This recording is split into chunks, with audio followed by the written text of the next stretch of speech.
Episode की शुरुआत वहीं से होती है जहां पर हमारा सीजन 1 खत्म हुआ था। किसाकी ताकेमिची और चीफयू को कुर्सी में बांधकर उनसे कुछ सवाल पूछता है और चीफयू को गोली मार देता है। वही यह सब देखकर ताकेमिची काफी ज्यादा डरा हुआ होता है। तभी किसाकी बोलता है तो ताकेमिची, टोमान के अपने साथियों की यह हालत देखकर तुम्हें कैसा लग रहा है? तुम्हें परेशान होने की कोई जरूरत नहीं, मैं तुम्हें भी जल्द उनके पास भेज दूंगा। और अब वह गन को ताकेमिची के सर पर रखता है। वही ताकेमिची काफी ज्यादा डरा हुआ होता है और किसाकी से अपनी नजरें चुरा रहा होता है। तभी किसाकी गुस्से में बोलता है, आखिर तुम्हारी प्रॉब्लम क्या है? क्या तुम्हारे अंदर बस इतनी ही पावर है? क्या तुम्हें इस जगह पर रोने के अलावा और भी कुछ करना आता है? तुमने मुझे डिसअपॉइंट किया है। और अब किसाकी के आंखों में आंसू होते हैं और वह बोलता है कि ताकेमिची तुम मेरे हीरो हो। और अब वहाँ पर ताकेमिची बेहोश हो जाता है। अब थोड़ी देर के बाद ताकेमिची की आंख खुलती है तो वह बीच रोड पर होता है। वहीं वह सोच रहा होता है, आखिर मैं यहाँ पर कैसे आया? अब वह उठकर खड़ा होने की कोशिश करता है पर उसके पैर में किसाकी ने गोली मारी होती है। और अब वह देखता है कि उसके पैर पर किसी ने बैंडेज किया होता है। और अब वह सोचने लगता है, वहाँ पर किसाकी मुझे मारने वाला था, तो आखिर मैं इस जगह कैसे पहुँचा?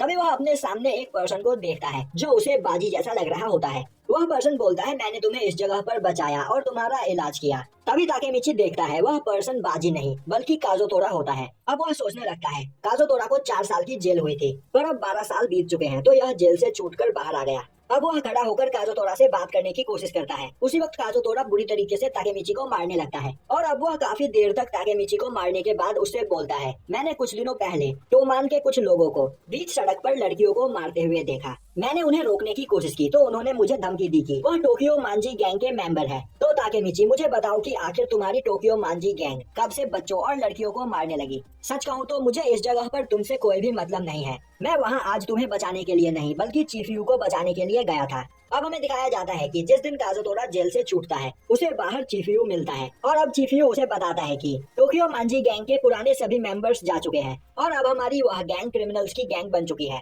मैं टोमान को वापस पहले जैसा बनाना चाहता हूँ। अब प्रेजेंट टाइम में काजोतोरा बोलता है, इस जगह पर चीफयू टोमान को बचाने के लिए अकेला ही फाइट कर रहा था पर मैं यह जानना चाहता हूँ कि तुम पूरे टाइम यहाँ पर क्या कर रहे थे? टोक्यो मांजी गैंग इस जगह पर काफी ज्यादा पावरफुल बन चुकी है और तुम सभी लोग यहाँ पर किसाकी के ऑर्डर्स मानते हो। डराकेन हमारी लास्ट होप थी पर उसे मौत की सजा मिली है और इस जगह पर किसी को भी नहीं पता कि माइकी कहाँ है। तो ताकेमिची मुझे बताओ, आखिर हमारा टोमान यह कहाँ पर आ गया? मुझे पता है कि माइकी टोमान को काफी ज्यादा पावरफुल बनाना चाहता था जिससे वह अपने फ्रेंड्स और फैमिली मेंबर्स को प्रोटेक्ट कर सके और आज इस जगह पर टोमान काफी ज्यादा पावरफुल बन चुका है पर यह यहाँ के सारे इलीगल काम करता है। ड्रग डीलिंग, मर्डर टोमान के लोगों के लिए आम बात है पर माइकी कभी भी ऐसा टोमान नहीं चाहता था। यह टोमान वह नहीं जिसे बचाने के लिए बाजी ने अपनी जान दी थी। यह सब सुनकर ताकेमिची को पुरानी बातें याद आने लगती है। तभी काजोतोरा बोलता है, तो ताकेमिची क्या मैं इस जगह पर गलत बोल रहा हूँ? यह सुनकर ताकेमिची रोने लगता है और बोलता है कि हम लोग कभी भी ऐसा टोमान नहीं बनाना चाहते थे, हमें कुछ ऐसा चाहिए था जिस पर हम प्राउड कर सके। तभी काजोतोरा बोलता है, तो ताकेमिची अब हम दोनों मिलकर टोमान को सही ट्रैक पर लाएंगे, तो क्या तुम इसके लिए तैयार हो? ताकेमिची हमें जवाब देता है और अब वह काजोतोरा के कार में बैठते हुए उससे पूछता है कि आखिर इस जगह पर क्या हुआ था? अभी मेरे साथ जो हुआ है मैं उससे शॉक में हूँ तो मुझे कुछ भी याद नहीं। मैं जानना चाहता हूँ कि आखिर टोमान ऐसा क्यों बन गया। काजोतोरा बोलता है, यह सब कुछ माइकी की वजह से हुआ। माइकी अचानक से ही पूरी तरीके से बदल गया। टोमान ने यहाँ पर गलत रास्ता चुना क्योंकि माइकी ने गलत रास्ते पर चलना स्टार्ट कर दिया। ताकेमिची बोलता है, मुझे इस पर यकीन नहीं, जरूर इसके पीछे किसी न किसी की चाल होगी और मैं जानता हूँ यह सब कुछ किसाकी कर रहा है। काजोतोरा बोलता है, आज से 1 महीने पहले अचानक ही मित्सुया गायब हो गया। माइकी उसे ढूंढने के लिए गया पर वह भी गायब हो गया और अब किसी को भी नहीं पता कि वह कहाँ पर है। तभी काजोतोरा के पास किसी का कॉल आता है और अब काजोतोरा ताकेमिची को बताता है कि कल रात तुम्हें और चीफयू को बांधने के बाद किसाकी ने पेयान और पाहयान को मार दिया। इसका मतलब यह है कि माइकी धीरे धीरे अपने दोस्तों को अपने गैंग से हटा रहा है और अब उसे अपने दोस्तों पर यकीन नहीं। यह सब सुनकर ताकेमिची को यकीन नहीं होता है। काजोतोरा बोलता है, टोमान का असली लीडर माइकी है और वह बस एक जगह से बैठे बैठे ऑर्डर देता है और उसके सारे काम किसाकी करता है और मैं बस तुम्हें यह बताना चाहता हूँ कि माइकी ईवल हो चुका है और मुझे लगता है कि इसमें पूरी गलती मेरी है। मेरी ही वजह से माइकी चेंज हुआ तो यहाँ पर अब मैं उससे बात करना चाहता हूँ पर इसके लिए माइकी को उन लोगों से दूर करना होगा। ताकेमिची पूछता है, किन से? काजोतोरा बोलता है, किसाकी और ब्लैक ड्रैगन के मेंबर से, और अगर माइकी इन लोगों से दूर हो जाए तो वह अपने आप ही ठीक हो जाएगा। तो यह काम करने में मेरी मदद करो ताकेमिची। मैं चाहता हूँ कि तुम इस जगह पर माइकी को बचाओ। अब काजोतोरा अपनी कार को कहीं ले जाने लगता है। वहीं वह ताकेमिची से बोल रहा होता है, ब्लैक ड्रैगन गैंग हमारी ही तरह एक पावरफुल गैंग हुआ करती थी। और जहाँ तक मुझे पता है, मेरे जेल जाने के कुछ दिनों बाद ही टोमान और ब्लैक ड्रैगन का सामना हुआ। इसके बाद ब्लैक ड्रैगन के मेंबर्स टोमान में जुड़ गए। पर मैं जानता हूँ कि उन लोगों को पैसे के अलावा और किसी से भी मतलब नहीं है। वह लोग पैसों के लिए कुछ भी कर सकते हैं और उन्हीं लोगों ने हमारे टोमान को खराब किया। मैं और चीफियो एक साथ मिलकर काफी लंबे समय से ब्लैक ड्रैगन के बारे में इन्वेस्टिगेट कर रहे थे और हमें पता चला कि यह लोग इलीगल काम करके काफी ज्यादा पैसे कमाते हैं और उन्हीं पैसों ने माइकी को करप्ट कर दिया। इसीलिए मैंने उनके पैसे कमाने के सोर्स को खत्म करने की कोशिश की और इसमें मेरी मदद की चीफियो ने। पर किसाकी को इस बारे में पता चल गया और इसीलिए किसाकी ने चीफियो को मार दिया। तभी ताकेमिची बोलता है, पर तुम लोगों को ब्लैक ड्रैगन के बिजनेस के बारे में कैसे पता चला? काजुतोरा बोलता है, इसमें हमारी मदद एक कॉप ने की। उस कॉप की बहन को भी टोमान के लोगों ने मारा था, इसीलिए वह बदला लेना चाहता था। जो सुनकर ताकेमिची समझ जाता है कि वह नाओटो होगा। अब ताकेमिची बोलता है, तो तुम कहना चाहते हो कि वह कॉप तुम और चीफियो इस जगह पर एक साथ मिलकर काम कर रहे थे? काजुतोरा बोलता है, हाँ, हम यह पता लगाने की कोशिश कर रहे थे कि हिनाटा को किसने मारा है और हमें पता चला कि हिनाटा के मरने से कुछ दिनों पहले किसाकी ने एक मीटिंग रखी थी और उस मीटिंग में उसने स्पेशली तुमसे बात की थी। जो सुनकर ताकेमिची काफी परेशान होने लगता है और अब उसे याद आने लगता है कि पिछली बार किस तरह आकुन और हिनाटा एक साथ मारे गए थे। काजुतोरा बोलता है, और हमें उस जगह पर प्रूफ मिल गया कि हिनाटा को मारने का ऑर्डर किसाकी ने दिया था। अब काजुतोरा एक जगह पर कार रोकता हुआ ताकेमिची को उतरने के लिए बोलता है, क्योंकि बाहर काजुतोरा का एक दोस्त उसका इंतजार कर रहा होता है। अब ताकेमिची कार से उतरकर गली की ओर आगे बढ़ता है। तभी वह गली में नाओटो को खड़ा देखता है, जिसे देखकर वह काफी खुश होता है और उससे बात करने के लिए आगे जाता है। तभी नाओटो उसे हथकड़ी लगा देता है और अब कई सारे कॉप आकर ताकेमिची को चारों ओर से घेर लेते हैं। अब नाओटो बोलता है, ताकेमिची, एक मर्डर के लिए तुम्हें यहाँ पर अरेस्ट किया जाता है। यह देखकर ताकेमिची और काजुतोरा दोनों के ही होश उड़ जाते हैं। अब नाओटो ताकेमिची को कन्फेशन रूम में लेकर आता है और उसे एक वीडियो देखने के लिए बोलता है, जिस वीडियो को चीफियो ने छिपकर रिकॉर्ड किया था। और अब ताकेमिची उस वीडियो के अंदर देखता है कि टोमान का ताकेमिची एक पर्सन को किसी को मारने के लिए बोल रहा होता है। अब नाओटो वीडियो को रोक देता है और बोलता है, ताकेमिची, मुझे नहीं पता कि अब मुझे यहाँ पर क्या बोलना चाहिए। पिछली बार जैसे ही तुम टाइम में पीछे गए, मेरा प्रेजेंट पूरी तरीके से बदल गया, पर मैं अभी भी एक कॉप हूँ।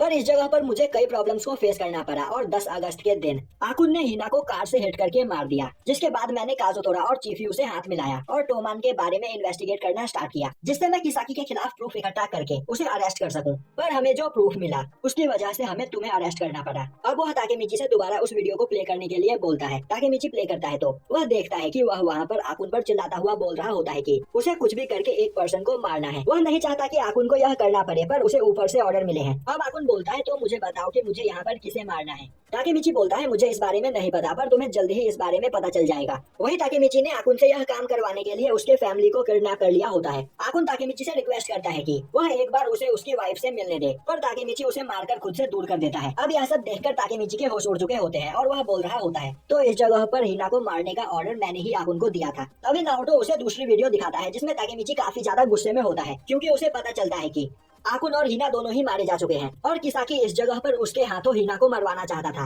अब यह सब देखकर ताकेमिची पूरी तरीके से टूट जाता है और बोलता है, नाओटो, अब बस बहुत हुआ। नाओटो बोलता है, तुम यहाँ पर हमारे लिए गवाही दो, जिससे हम किसाकी को अरेस्ट कर सकते हैं। तभी ताकेमिची चिल्लाते हुए बोलता है, अब बस बहुत हुआ। इससे पहले मैं अपनी नॉर्मल लाइफ जी रहा था, पर अब मैं इन सब चीजों में काफी बुरी तरीके से फंस गया हूँ। नाओटो बोलता है, मुझे भी तुम्हारे लिए बुरा लग रहा है और चीफियो के साथ जो हुआ उससे मैं भी बहुत ज्यादा दुखी हूँ, पर यहाँ पर तुम्हें बचाने के लिए चीफियो मारा गया। अब वहाँ पर ताकेमिची को पुरानी सभी बातें याद आने लगती है, जिस वजह से उसकी सांस काफी ज्यादा तेज हो जाती है और अब वह नीचे गिर जाता है और बोलता है, इस बार हिना को मैंने ही मारा।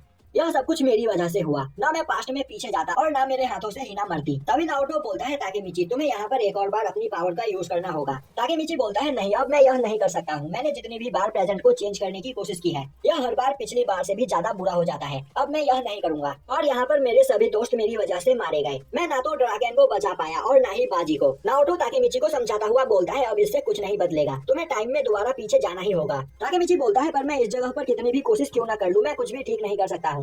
नाओटो बोलता है, एक बार सोचो, अगर तुम्हें यह पावर नहीं मिलती तो ना तो तुम चीफियो को बचा पाते, ना ही काजुतोरा को, और अब तक कैन भी मर चुका होता। तुमने इस जगह पर कई जान बचाई है, तो मुझे तुम पर यकीन है तुम यह जरूर कर सकते हो। और यहाँ पर टोमान को चेंज करके हिना को बस तुम ही बचा सकते हो, तो तुम्हें यह करना ही होगा। अब यह सुनकर ताकेमिची दोबारा टाइम में पीछे जाने के लिए तैयार हो जाता है। तभी नाओटो उससे बोलता है कि उसने किसाकी के बारे में पता किया है और उसने देखा है कि हर बार किसाकी ताकेमिची और हिना को मारने की कोशिश करता है, तो पता करो कि आखिर किसाकी को तुमसे क्या प्रॉब्लम है। तभी ताकेमिची को याद आता है कि उसके बेहोश होने से पहले किसाकी ने उसे कहा था कि ताकेमिची उसका हीरो है। तभी वहाँ पर आकर कोई दरवाजे को नॉक करने लगता है। अब नारुतो बोलता है ताकेमिची तुम्हें अभी टाइम में पीछे जाना होगा क्योंकि यहाँ से सीधे तुम्हें जेल भेज दिया जाएगा जहाँ पर मैं तुमसे नहीं मिल पाऊंगा। और अब वह दोनों वहाँ पर हाथ मिलाते हैं। तभी ताकेमिची की आंख खुलती है तो वह देखता है कि वह एक जगह पर बॉलिंग कर रहा होता है। वहीं उसके साथ हिना भी मौजूद होती है जो उसकी टेक्निक्स देखकर उसकी तारीफ कर रही होती है। अब हिना आगे बढ़कर स्ट्राइक करने के लिए जाती है पर वह स्ट्राइक नहीं कर पाती है, जिसके बाद ताकेमिची स्ट्राइक करने के लिए आगे बढ़ता है और अब वह स्ट्राइक करने में कामयाब हो जाता है। वहीं वह अपने बगल में एक पर्सन को खड़ा देखता है जिसने उसके साथ ही बॉल को फेंका था और वह भी स्ट्राइक करने में कामयाब हो जाता है। अब वह पर्सन ताकेमिची को देखते हुए बोलता है हम दोनों इस गेम में परफेक्ट है और यहीं पर यह एपिसोड खत्म हो जाता है।